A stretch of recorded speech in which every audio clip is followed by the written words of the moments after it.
friends, this is Rhea with Stillwater County Library, and we are reading A Hero's Quest, The Tale of Despero. And this is based on the book by Kate DiCamillo. So it says, once there was a mouse named Despero. He didn't look like other mice. He was smaller, much smaller than others. His ears, though, were exceptionally large. He was truly one of a kind. Despero didn't act like other mice either. He didn't cower, and he never scurried. He wasn't even frightened of mousetraps. He thought stealing cheese from them was fun. Despero Tilling had courage. He was brave. Despero loved books. His brother, Furlough, brought him to the Royal Library to learn how to nibble the pages of the volumes there. But Despero didn't like paper and ink and glue. He liked stories. You're not supposed to read the book, Furlough said. You're supposed to eat it. It's a rule. Despero didn't worry about rules. He read a story about a princess locked away in a castle and the knight who set out to rescue her. He read about courage and chivalry and honor. He wanted to be just like the knight in the story. Despero's parents, Antoinette and Lester Tilling, didn't know what to do. Why wouldn't their son behave like other mice? They were called to the principal's office at school, where they were told that Despero refused to cower and wouldn't scurry. And, said the principal, he drew a picture of a cat in his notebook. Lester gulped. A cat, he said.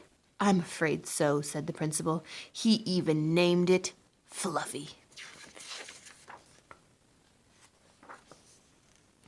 Despero was brought before the Mouse Council. He was reprimanded by the mayor for his failure to act like a proper mouse and his refusal to stay away from mousetraps, and for breaking the most sacred mouse rule by speaking to a human, in this case, the Princess P.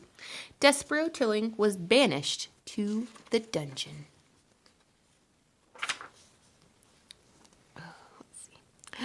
In a shadowy corner of the dungeon slept Gregory, the jailer.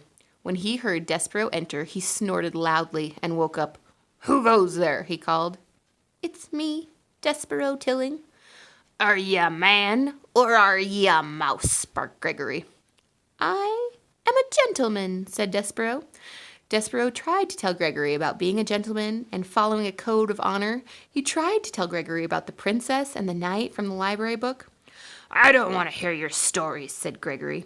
Go away. Tell them to the rats. He flung Despero away in the rat-filled corner of the dungeon.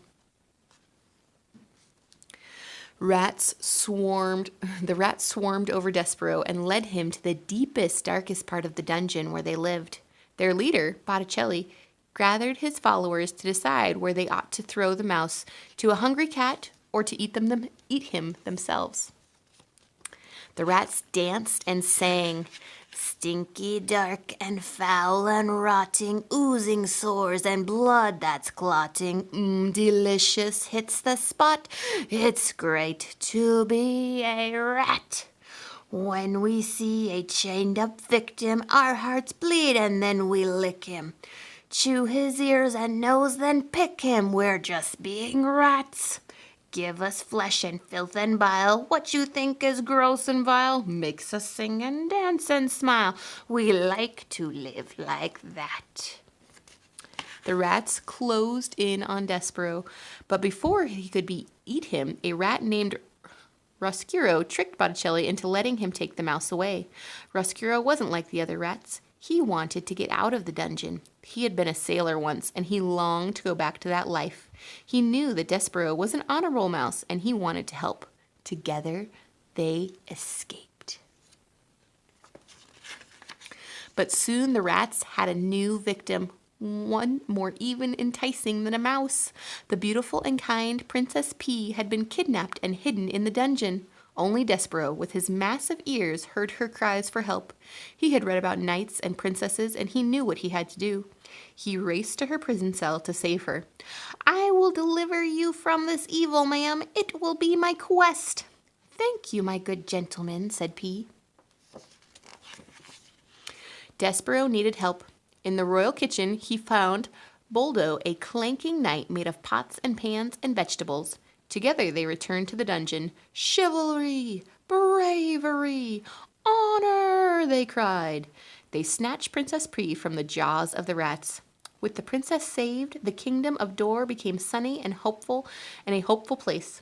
It was all because of one brave knight, a true gentleman and hero, Despero, a mouse small in size but great in courage.